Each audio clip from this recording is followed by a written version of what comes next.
Bonjour à tous, aujourd'hui nous avons décidé de vous faire une vidéo sous forme d'interview pour vous parler du projet immobilier de Madame B. Nous allons aborder les différentes étapes de ce projet et vous raconter également les péripéties que nous avons rencontrées.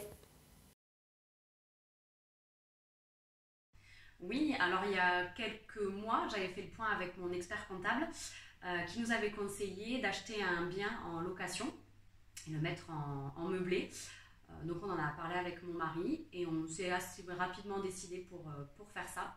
On a fait le point avec notre courtier qui nous a donné un budget. On en a parlé tous les deux et aussi très rapidement, on a décidé de travailler avec Aurélie, qu'on connaissait très bien. Dans un premier temps, Aurélie nous a reçus à son agence. Donc on a fait le point sur nos besoins, nos envies. Donc après en avoir parlé avec mon mari, on a décidé de faire de la location sur Toulouse et alentour. On n'était pas très intéressés pour faire quelque chose de plus loin. Du coup, Aurélie nous a reçus à son agence. On lui a exposé nos envies, notre projet. Et l'idée au début, c'était d'acheter quelque chose, de le mettre en location meublée pendant quelques années et assez rapidement le vendre pour faire une plus-value. Aurélie a été très à l'écoute et nous a conseillé d'acheter un appartement avec quelques travaux pour assurer une meilleure plus-value. Du coup, on en a longuement discuté avec Aurélie et avec mon mari. Comme vraiment pour nous, un bien avec travaux, c'était pas envisageable. Aurélie nous a conseillé de partir sur un bien où l'opération serait quasiment neutre. L'idée serait de capitaliser pendant plusieurs années jusqu'à ce qu'on décide de le vendre avec mon mari. Alors non, on ne connaissait pas du tout avec mon mari. Aurélie a pris le temps de nous expliquer et on a des métiers qui sont très prenants, comme je disais avant, dans nos vies personnelles aussi. Donc pour nous, c'était vraiment ce qu'il y avait de plus adapté en termes de temps. Et du coup, ce mandat nous permettait de gagner énormément de temps, de ne pas courir après les agences et après les annonces. Une fois que Madame B m'avait confié son mandat de recherche, j'endossais le rôle de chasseuse immobilière. J'ai donc fait le point avec mon réseau de professionnels, de particuliers vendeurs. J'ai épié toutes les annonces sur Internet.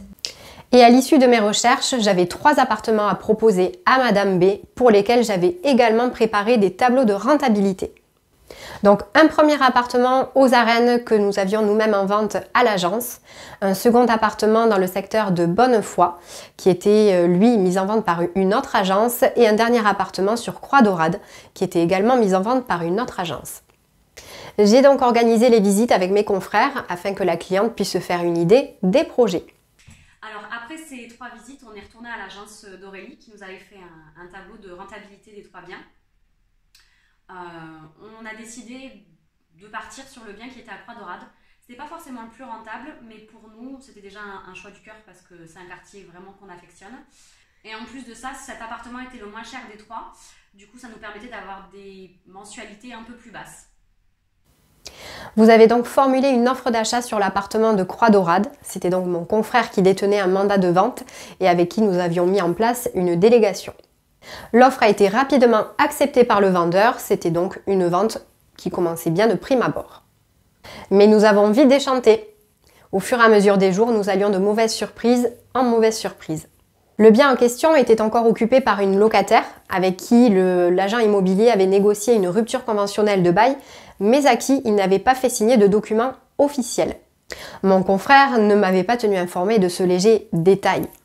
De plus, il avait envoyé le dossier de vente au notaire et ne l'avait pas tenu informé qu'une convention était mise en place et que donc l'appartement se vendait libre de toute occupation.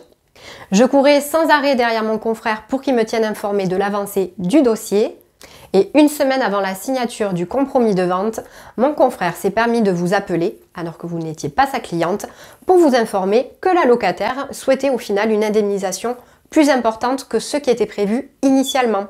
C'est à ce moment-là que j'ai compris qu'il n'avait fait signer aucun document officiel à la locataire et qu'il n'en avait même pas tenu informé le notaire.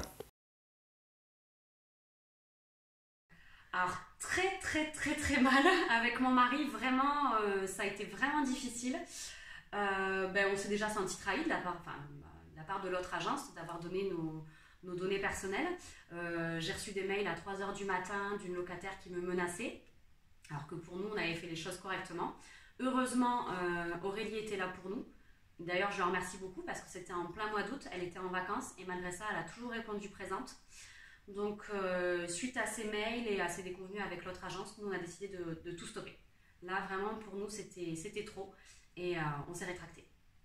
Et en plus de tout ça, du coup, on était les clients d'Aurélie et notre agence se permettait de nous appeler régulièrement et de nous forcer la main pour cet autre achat. Donc déjà qu'on n'avait vraiment plus envie, là c'était hors de question. Hors de question, on ne serait pas revenu sans notre décision. J'ai donc prévenu mon confrère que vous ne donneriez pas suite à cet achat et que malheureusement je n'avais pas apprécié notre échange par son manque de sérieux et de professionnalisme. Et oui, malheureusement, il nous arrive, nous aussi, en tant que professionnels de l'immobilier, de faire face à des déceptions, face à des confrères, et ce n'est malheureusement pas toujours possible de rattraper le coup. On était donc reparti à la case départ, et me voilà reparti dans les recherches pour Madame B. Si ça ne s'est pas fait, c'est que quelque chose l'attendait de mieux pour la suite. J'ai rapidement retrouvé un autre bien sur Croix-de-Rade, toujours issu d'une délégation avec une autre agence. Le bien était lui déjà libre de toute occupation, sachant qu'il était loué auparavant en meublé, il était déjà tout équipé. Je vous ai donc présenté ce bien ainsi que son étude de rentabilité et nous avons rapidement organisé une visite. Quand Aurélie nous a envoyé l'annonce, déjà on avait vraiment beaucoup aimé l'appartement, c'était pour l'instant notre préféré de tous. Et quand on a été visiter, le coup de cœur vraiment s'est confirmé. En plus c'était pour le coup à Croix-de-Rade, le quartier vraiment qu'on adore. Et à l'issue de cette visite, on a décidé tout de suite de faire une offre, sans même le contre-visiter, parce que vraiment c'était un gros coup de cœur. Il y a eu une petite négociation, y compris avec le mobilier de l'appartement. J'ai donc transmis l'offre d'achat à mon confrère. En 3 jours, elle était signée et le dossier était complet et envoyé au notaire. Nous avons décidé de passer par un seul et même notaire pour les 2 parties, ce qui permet parfois de gagner un petit peu de temps au niveau de la rédaction du compromis. Et effectivement, 15 jours après, on pouvait signer le compromis de vente. Le notaire était réactif, mon confrère me tenait régulièrement informé de l'avancée du dossier. Tout avançait très bien. Il est donc très important d'avoir un dossier de vente complet dès le début de la commercialisation et d'être très attentif au choix du notaire, ce qui permet de gagner du temps et de vivre une vente sereinement et rapidement.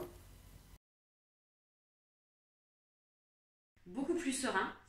Là, on sentait que les 2 agences pouvaient travailler ensemble. On avançait vraiment les yeux fermés. Vraiment, oui, beaucoup plus serein.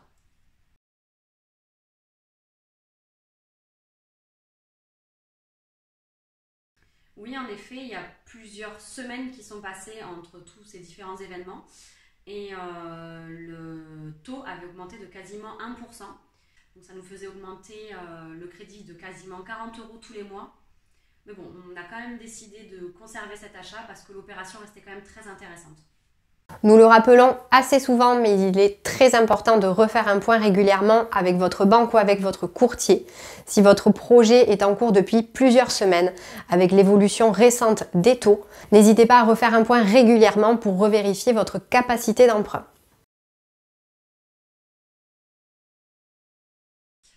C'était un courtier avec qui on a l'habitude de travailler. Donc ça s'est très bien passé, c'était très fluide, ça a été assez rapide. On a été le voir dès qu'on avait du coup l'offre signée. Et puis quelques semaines après, il nous a reconvoqués pour nous montrer les différentes propositions de banque. On n'a pas eu besoin de changer, on est resté au même endroit. Et vraiment tout s'est très bien passé, tout était assez rapide. On a pu très rapidement tout envoyer au notaire pour que finalement la vente définitive se fasse assez rapidement également.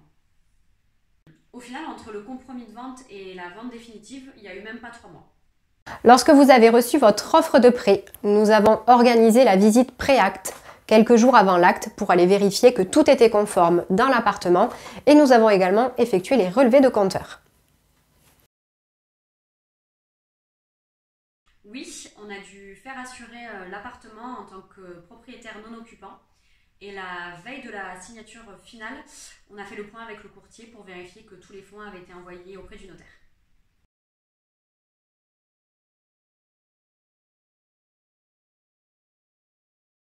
Très positif, vraiment. Aurélie a été avec nous du début à la fin, dans les bons et les mauvais moments, parce que voilà, il y en a eu aussi, mais malgré ça, Aurélie a toujours répondu présente.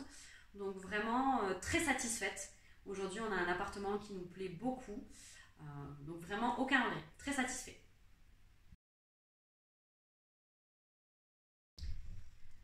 Je serais tentée de dire qu'on ne visiterait pas l'appartement qui était vendu loué, Mais c'est grâce à ça qu'on a trouvé l'appartement dans lequel vraiment on est bien et qu'on aime beaucoup. Donc rien, finalement. Je vous remercie Madame B d'avoir pris le temps de répondre à toutes mes questions et d'avoir partagé avec nous ce projet immobilier, et bien sûr je serai ravie de vous accompagner dans un nouveau projet. Et bien merci à vous Aurélie, surtout un grand merci pour tout votre accompagnement. On n'hésitera pas et à vous conseiller et à revenir vers vous pour nos prochains projets immobiliers. J'espère que cette interview vous a plu. N'hésitez pas à nous faire part de vos propres expériences en commentaire et nous dire également si ce genre de contenu vous a plu et que vous souhaitiez qu'on le reproduise. À bientôt pour de nouveaux conseils IMO.